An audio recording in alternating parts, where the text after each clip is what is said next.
Good afternoon, everyone. Hello. Happy Thursday. I have one very brief item at the top, and then we'll turn to your questions. Secretary Blinken and Secretary of Defense Austin will co-host the 2023 U.S.-Japan Security Consultative Committee meeting with Japanese Foreign Minister Hayashi and Japanese Defense Minister Hamada on January 11th here at the Department of State. The U.S.-Japan alliance remains the cornerstone of a free and open Indo-Pacific region. The United States and Japan will discuss our shared vision of a modernized alliance that will tackle 21st century challenges in the Indo-Pacific and around the world. With that, Well, that was brief. I told you it was brief. Very good. So they won't talk about North Korea. I don't want to get it. I have other questions. I mean, they'll talk about it. Yes, Matt, I can assure you that North Korea will be a topic Okay. of discussion. I have a logistical question before I want to ask about Ukraine. The logistical question relates to something that we all learned this morning about the Turkey spelling change, I suppose, not name change. And I just wanted to know if the maps have been changed yet, because I noticed that neither the FAM, Foreign Affairs Manual, nor the website have been changed to reflect this new directive, which I understand was just made this morning. Is that correct? It was finalized this morning. It was put into practice this morning. Yes, so I can confirm that the Turkish embassy did request that we use this spelling in our communications. This is a change that was, as is always the case, approved by the U.S. Board on Geographic Names. It did approve the change of the spelling. This is a process. Obviously, we are a large institution. There are lots of components, whether it's our website, whether it's our communications, whether it is products that are derivative of the Department of State. What I can tell you, though, is that the Board on Geographic Names retained both Turkey and Republic of Turkey, the previous spelling, as conventional names, as these are more widely understood by the American public. The department will use the spelling that you saw today in most of our formal diplomatic and bilateral contexts, including in public communications, but the conventional name can also be used if it is in furtherance of broader public understanding. Well, does that mean the maps are going to be changed? That the website will be changed? This is something that we will do on a case by case basis. But what I can tell you is that we will use the revised spelling in most formal diplomatic and bilateral contexts.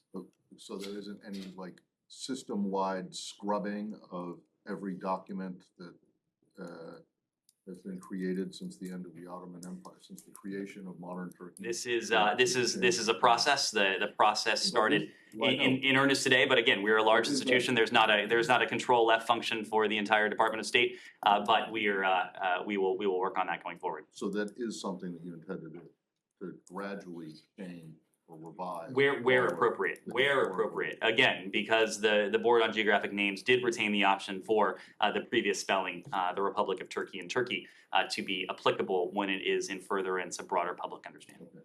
Can I just follow up just briefly? Resisting, you went cold turkey. Yeah. We're talking Turkey, though. We're talking turkey. Yes. Exactly, or turkey. Just is it throughout the U.S. government?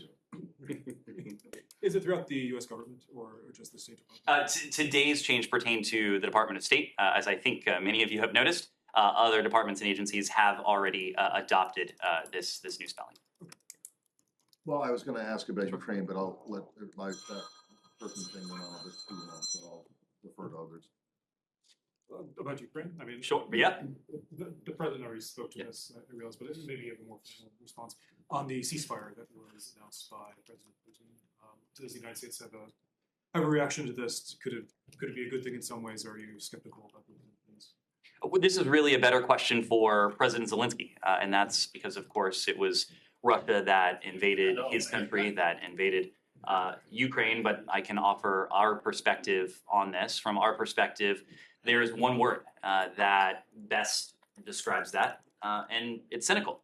It's cynical in large part because it comes just days after Moscow perpetrated these New Year's Day attacks on Ukraine's civilian infrastructure, its civilian centers, following repeated days of attacks against similar targets. And I hesitate to even call them targets because, again, these are civilian centers in many cases.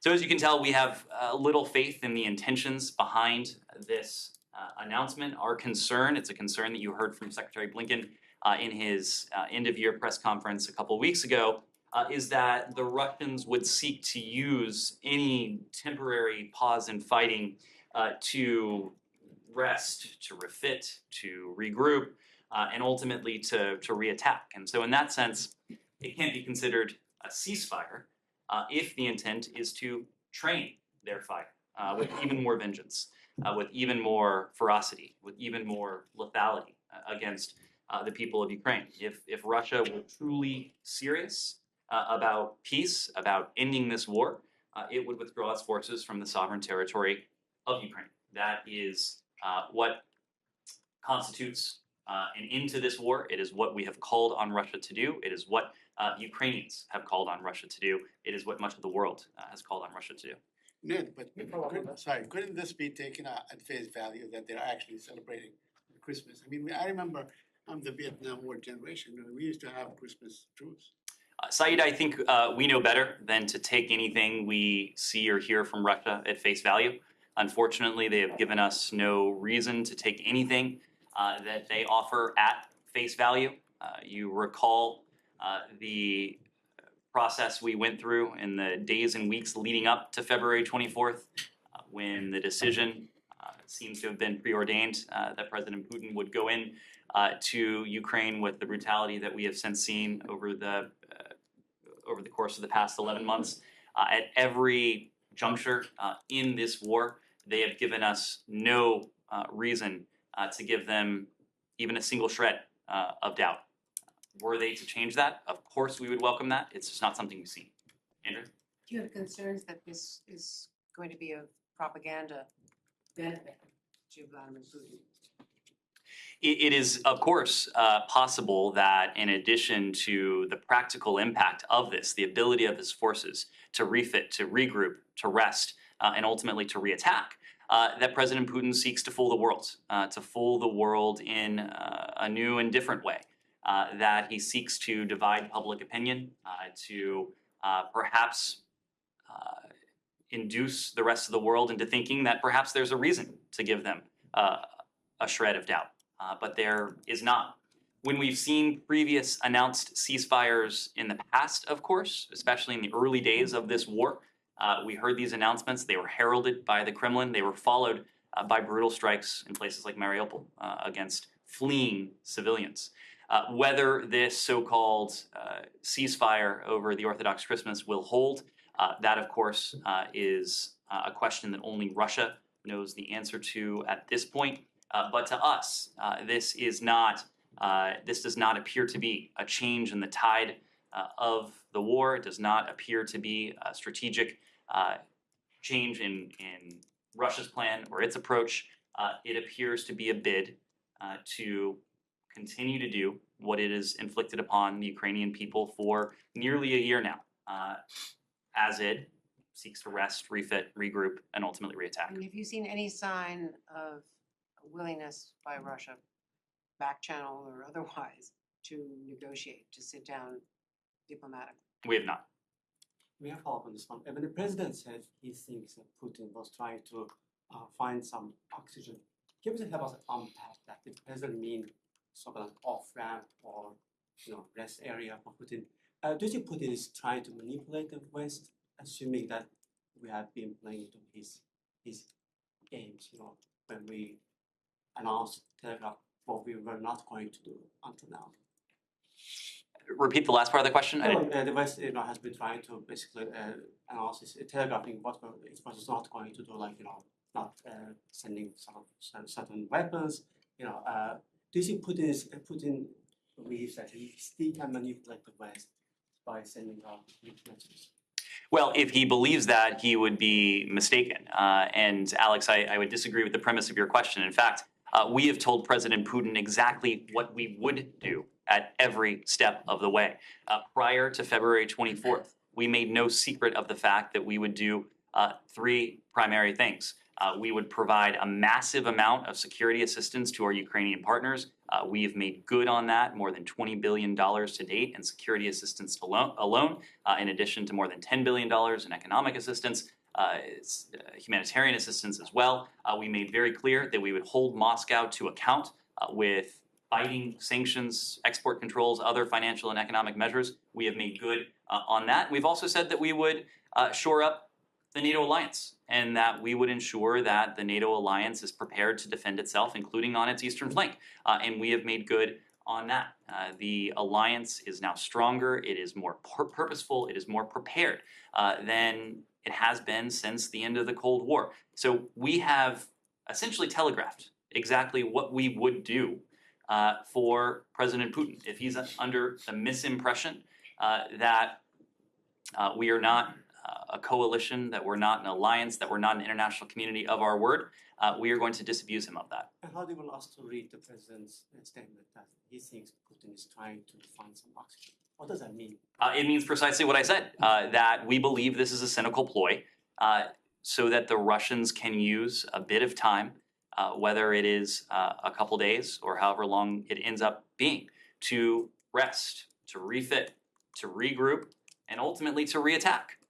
To reattack with potentially even more vengeance, even more brutality, even more lethality if they had their way. Staying on the same topic, what do you make of the media reports when you saw Wagner leader, which is the private group, releasing prisoners and who fought in Ukraine as mercenaries? If you look at the fact what the terrorist state looks like, if this is not what it is, then how would you put that into context of what we're seeing today in Russia?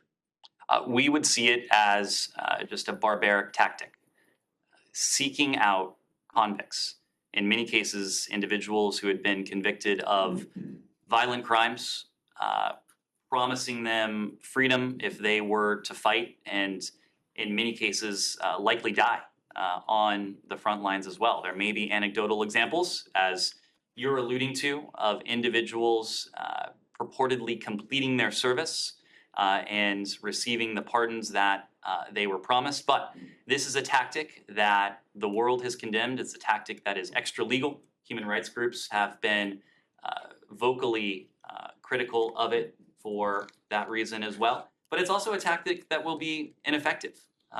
Even if there are tens of thousands of forces who may fall under Wagner's control, under the control of Mr. Prigozhin. These are not forces that will be in a position to change the tide of the war. These are not forces that are trained. These are not forces that are generally well enmeshed in the broader Russian combat operations. And we're seeing the results of that. Despite the infusion of personnel, essentially what the Kremlin is using as cannon fodder, the Ukrainians continue to press back territory. To continue to take back territory that was taken from them since 2014, in some cases more recently since February 24th. Yeah, Nick. Different topic. Anything else on this? There was something the Ukrainians said about Mr. Putin's health. They claimed that he has cancer, advanced stage of cancer. Do you have any? I don't have anything to. Have you heard of this news? I don't have anything to offer on that. No. But you did hear the news, correct? I've seen that report. I just don't have anything to offer on it. Can I Nick? just ask one Sure. other thing about Ukraine? I realize might be more of a DoD question, but the announcement just with President Biden and Chancellor Schultz on the armed infantry fighting vehicles. Are you in a position to explain why this was necessary now and what the utility is of expanding to these supplies for the Ukrainians? Sure.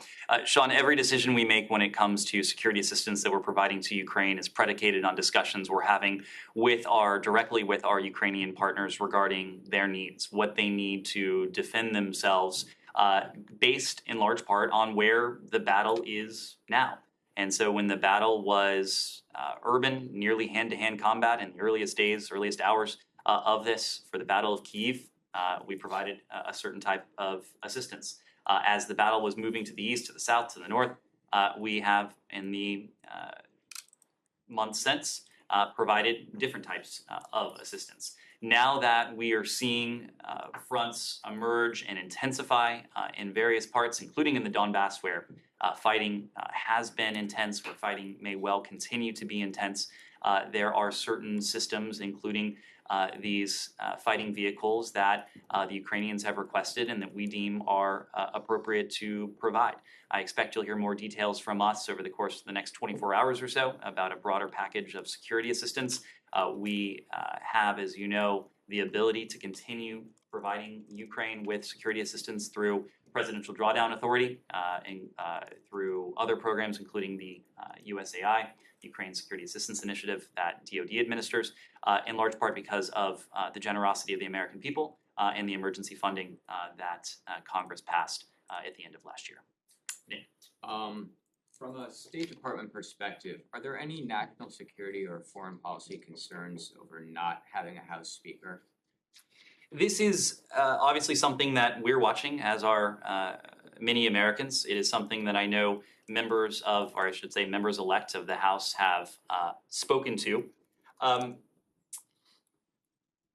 I would really leave it to them to speak to the implications when it comes to the lack of an elected speaker. The U.S. Congress has indispensable functions when it comes to America's foreign policy. There's an important oversight role. There's an important authorization role. There's an important appropriations role. There's an important voice to be had when it comes to the direction of American foreign policy.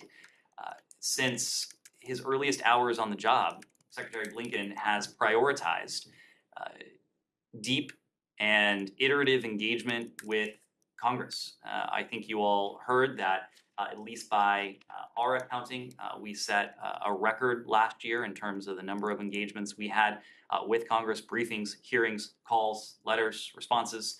And we certainly hope to have as robust a relationship with the 118th Congress as we did with the 117th.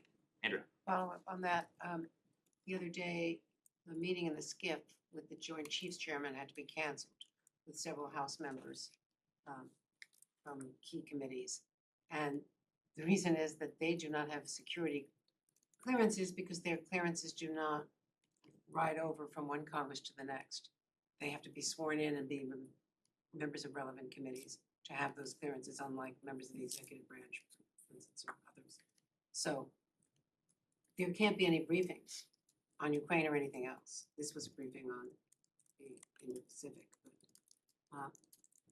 Does that raise concerns that there can't be any briefings of House members? Well, of course, over time, those concerns on the part of the members themselves or the members-elect themselves will be compounded. The first few days of any congressional term usually is spent on procedural elements like this. But of course, if this continues on, there will be additional concerns. I'm sure we will hear additional concerns from the Hill as well. As I mentioned a moment ago, the Hill has indispensable function, an oversight role, an appropriations role, an authorization role. We want to hear their voice in our foreign policy. We want to ensure that our foreign policy has bipartisan support wherever we can. We want to ensure that in the formulation of our policy, we're taking into account the prerogatives and the perspectives of members of both chambers of Congress. It is much more difficult to do that when there is not a seated House of Representatives. But this is the process. The process is playing out, and we can all expect at some point before too long, the process will conclude. Do you have any other concerns about budgeting, about appropriating or authorizing for Ukraine, given comments that have been made already by members of this caucus, leading members of this caucus, and now budget commitments that are being negotiated as part of this process, including budget cuts? Well, it is a very practical matter. The 117th Congress, as one of its final acts, did put forward this more than $40 billion in emergency supplemental funding for Ukraine. The funding will enable us to continue to provide Ukraine with the level of security assistance, the level of economic assistance, the level of humanitarian assistance, but even broader, to continue to provide appropriate funding to the region, including to countries who are helping to absorb Ukrainians who have been forcibly displaced from their homes. So we do have this in hand. We're grateful to Congress, to both houses of Congress, but ultimately to the American people for the generosity that they've demonstrated towards the people and government of Ukraine. But as I was saying to your colleague just a moment ago, the longer this goes on, of course, concerns, the likes of which you've mentioned, will only be compounded. On this topic? Sure. So you said it's up to President Zelensky to what to do with the announcement that Russia made, and then you also put your perspective that this is not actually something, the intention is not something that's sincere. So my question is, have you recommended Ukraine not to stop fighting, or have you recommended against any type of pause in their fight or their counteroffensive or not? These are decisions that Ukraine will have to make. I can tell you we've been in close contact with our Ukrainian partners over the course of today. You've heard senior Ukrainian officials already offer their opinion. Unsurprisingly, the opinions that they've offered publicly are complementary to what I have just said here. I don't think there's any daylight in between how we deem, the way in which we deem the intent behind Russia's announced ceasefire. I expect you'll hear more from senior Ukrainian officials, including in the coming hours, about how they interpret this, how they intend to respond to this. But at the end of the day, I think we see this in precisely the same way. And how do you see what are you expecting to see in order to call it a serious announcement or intention to cease the fire or to stop the fighting? Well, there would be one way to demonstrate that Russia was serious about ending this war. That would be to withdraw its forces from Ukraine.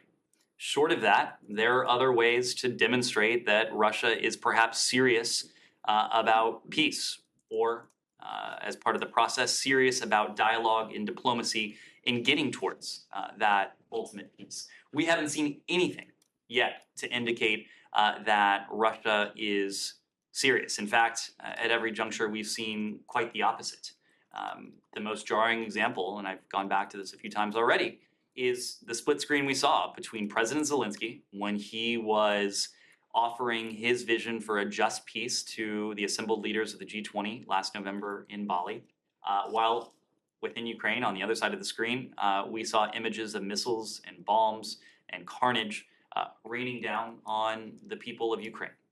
If Russia wanted to signal, even subtly, that it was serious about changing its strategic approach, there are ways it could do that.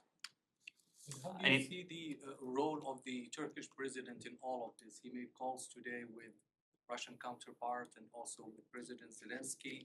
How do you see the mediation efforts by Turkey?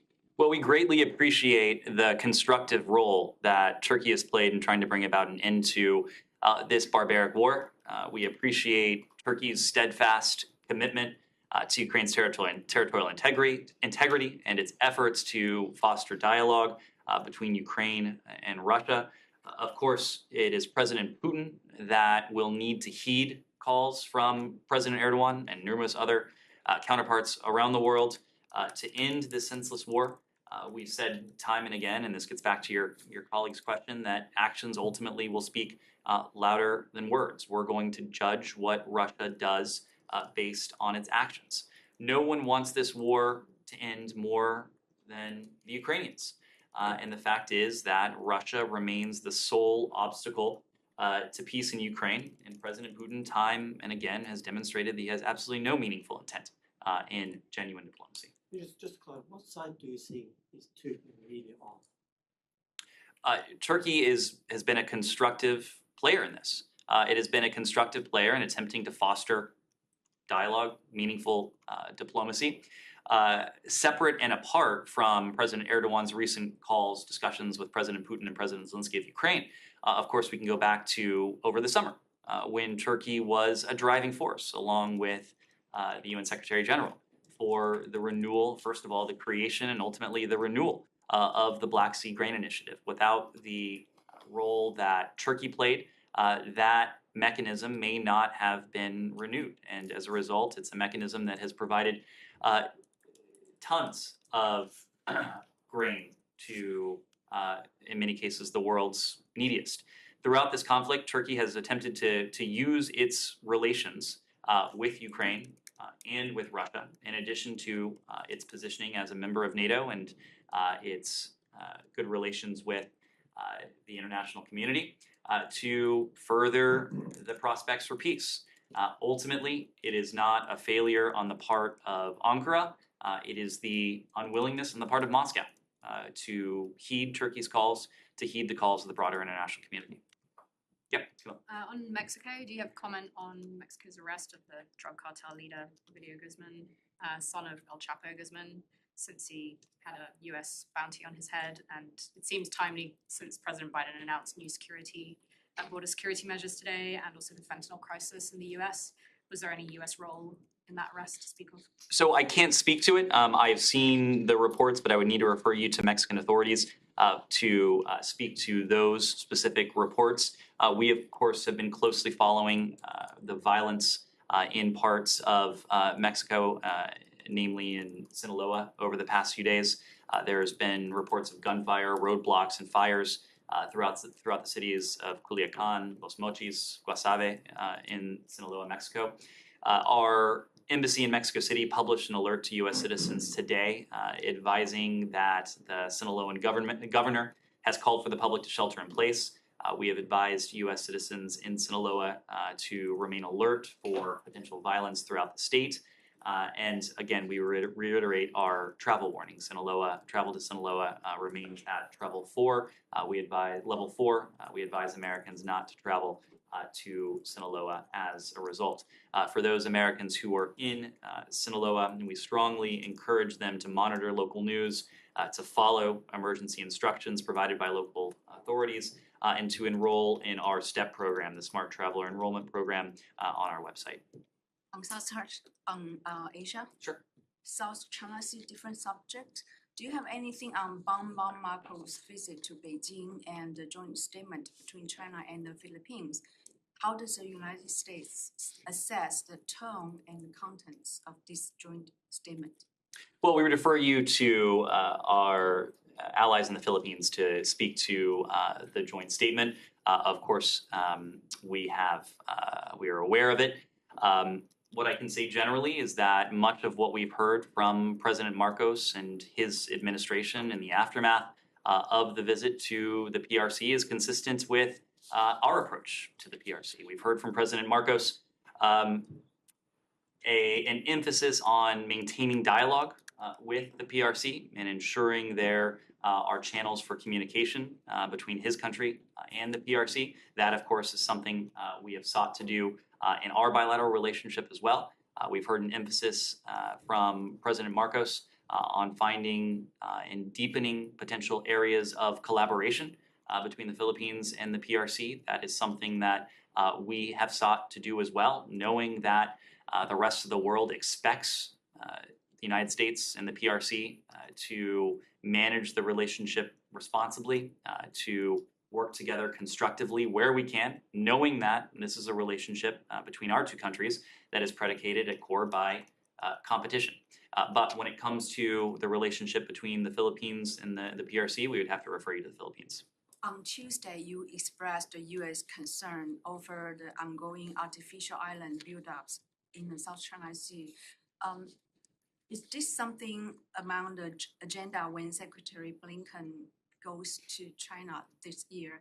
And are there other worrying trends that in the South China Sea that the United States is monitoring? I wouldn't want to speak to the Secretary's agenda. Obviously, his travel remains several weeks away. I imagine we'll have more to say on that as the time approaches. But in all of our engagements with senior PRC officials, we discuss those broad buckets, the areas that are predicated by competition, areas where relations between our two countries have the potential to be even adversarial, and ways we can ensure responsible management of those areas, but also areas in which we can seek and even deepen collaboration. So all of that will be on the agenda. The PRC's activities in the South China Sea are a regular topic of discussion, including with our allies and partners in the Indo-Pacific, but also with PRC authorities themselves. The point we've consistently made is that the PRC's efforts to reclaim and to militarize disputed outposts in the South China Sea, its willingness to use coercion and intimidation, along with other provocative actions undertaken to enforce its expansive and unlawful South China Sea maritime claims, undermine the peace and security of the region. Beijing has offered no coherent legal basis for its expansive maritime claims in the South China Sea. In the name of enforcing its expansive and unlawful maritime claims in the South China Sea, the PRC, we've noted, is interfering in the navigational rights and freedoms that accrue to all states. We unequivocally reject the PRC's unlawful maritime claims and any such interference. And we again call on the PRC to conform its maritime claims to the international law as reflected in the Law of the Sea Convention, to comply with the July 12, 2016 Arbitral Tribunal ruling in the South China Sea arbitration, and to cease its unlawful and provocative actions in the South China Sea.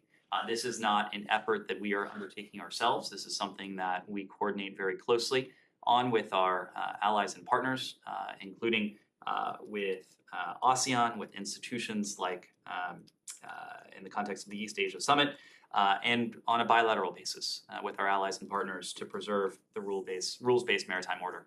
Has there been any direct conversations between United States and China since the late December instance of a Chinese J-11 was trying to intercept the U.S. aircraft RC-133 in the international airspace over the South China Sea? Has there been direct conversation, and what is the U.S. message to open lines of communication?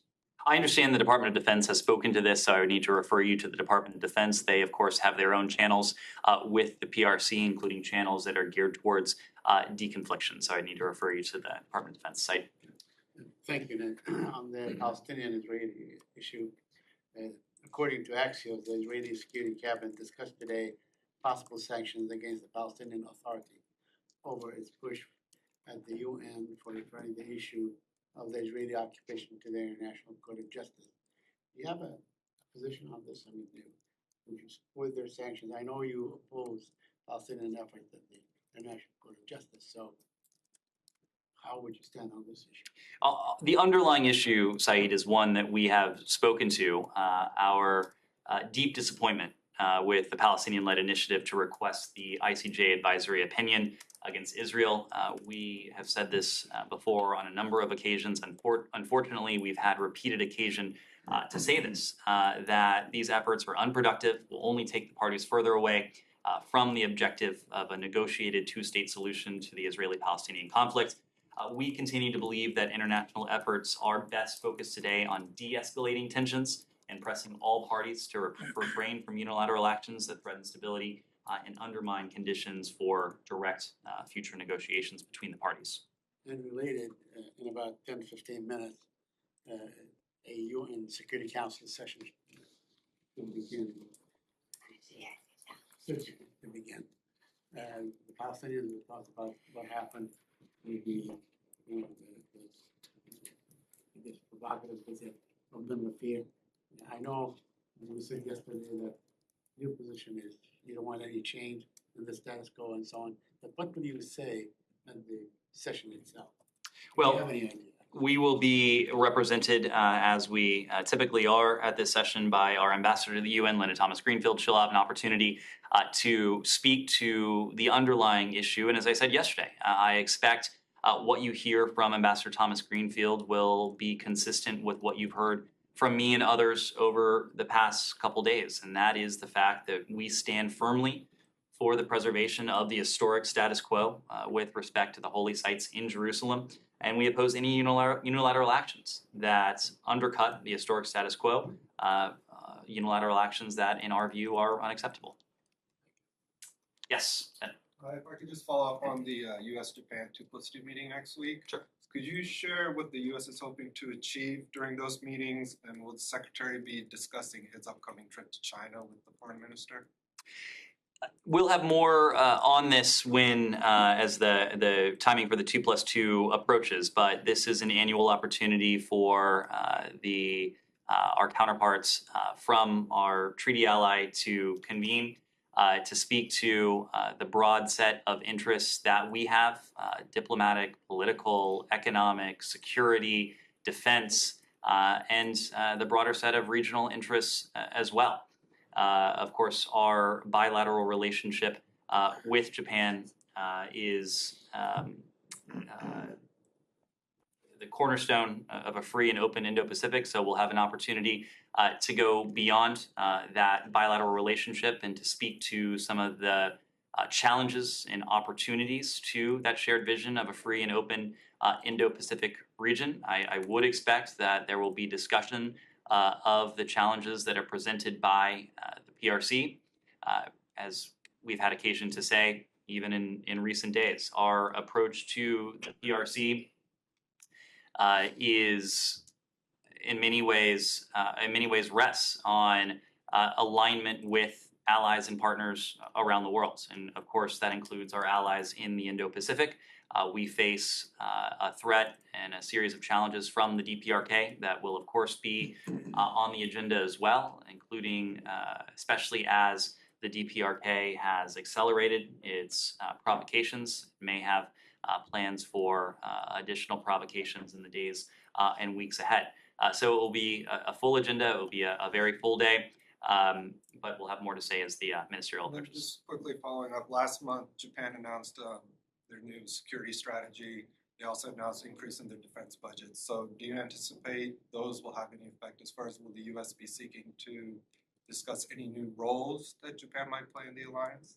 Well, the announcement of the new doctrine was something that we heartily welcomed. We commended from Washington. You heard that from the senior-most levels of the government. Secretary Blinken put out a statement in his name as well. You saw and you see in the new Japanese documents really a doctrine and a strategy that is entirely complementary to ours. And I think what many of us called out was the emphasis that the Japanese security strategy places on partners and alliances, and the recognition of the fact that everything we seek to do to promote our vision, our shared vision of a free and open Indo-Pacific region is better advanced when we have partners by our side. That is true of when the US and Japan work together, when we work together bilaterally, when we work together trilaterally in the context of the DPRK, when we work together through various blocks and groupings, whether that's through the Quad, whether that's through IPEF, whether that is through any other formulation that we've exercised in over the past couple of years. So we'll have more to say to all of this as the 2+2 approaches. Yeah.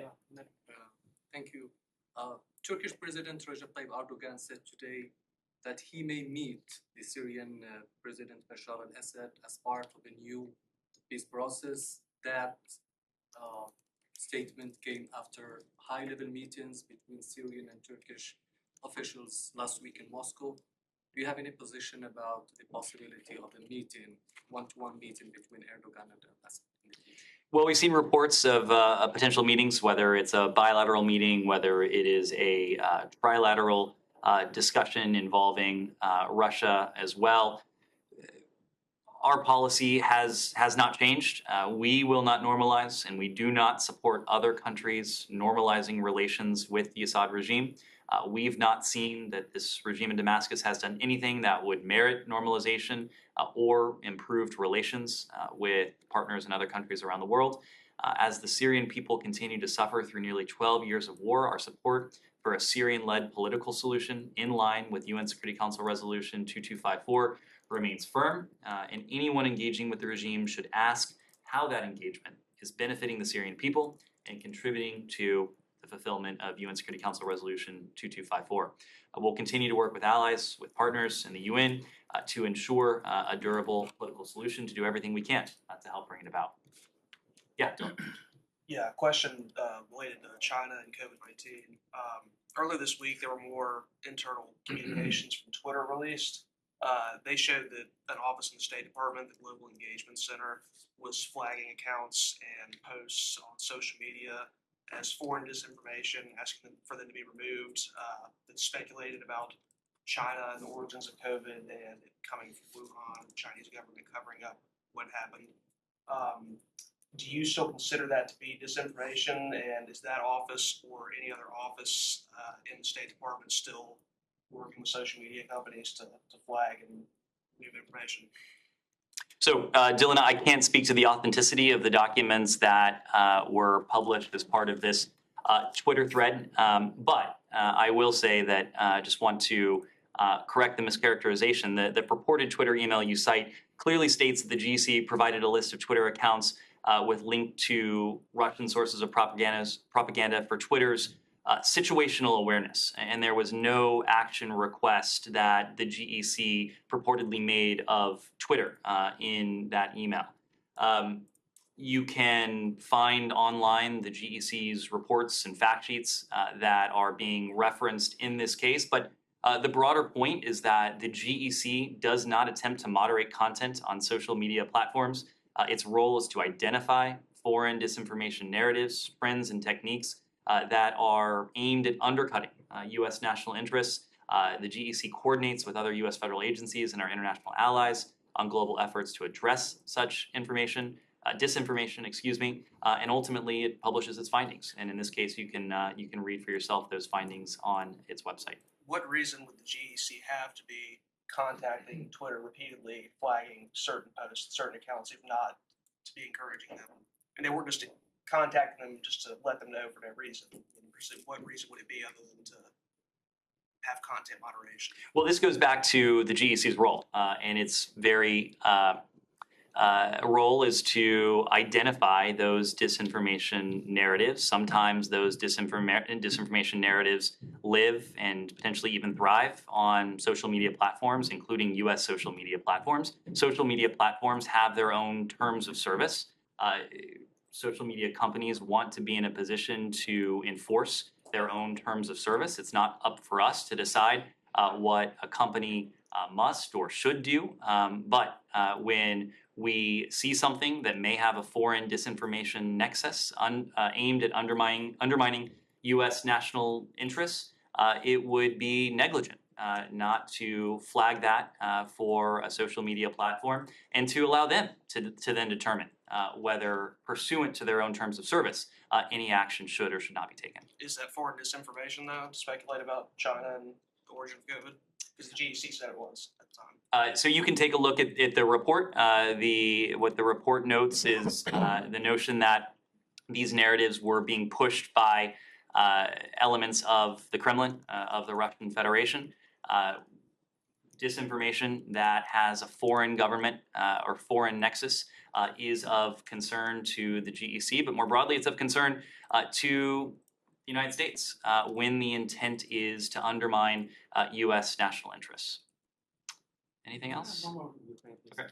Ukraine said the UN should send peacekeepers to Zaporizhzhia, the nuclear plant, even without Russia's agreement. Is the United States behind this initiative? This part of it? So we are absolutely behind the IAEA. The ZNPP and its energy belong to Ukraine. Russia's seizure of the plant and abuse of its Ukrainian civilian operators are causing tremendous instability and dangerous conditions at this nuclear power plant. Russia should withdraw from the plant, return it to Ukrainian control. We support any effort that improves stability and decreases threats to the plant's integrity, returns full control back to Ukrainian authorities, and avoids a catastrophic nuclear incident. The IAEA has been engaged on this. It has spoken to its efforts to establish a nuclear safety and security protection zone around the ZNPP. We have full faith and confidence in the IAEA in their efforts to do that. Those are efforts that we support. Maybe say any efforts you also mean that includes peacekeeping missions, and is the United States willing to take a part? IAEA decides to do that. Again, the IAEA has put forward a plan to establish a nuclear safety and security protection zone around the ZNPP. That is something that we support. Ultimately, we have called on Russia to vacate its positions at the ZNPP. This is a plant that belongs to Ukraine because it is soil that belongs to Ukraine. Not only the plant, but everything around it is Ukrainian territory. Can I just ask Yep. one more briefly? The president today, of course, had some remarks on migration.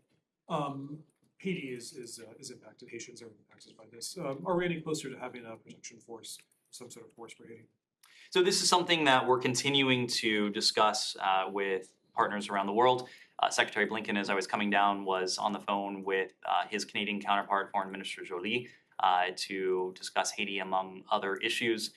This is an issue that we've discussed within our hemisphere with our European allies and partners as well.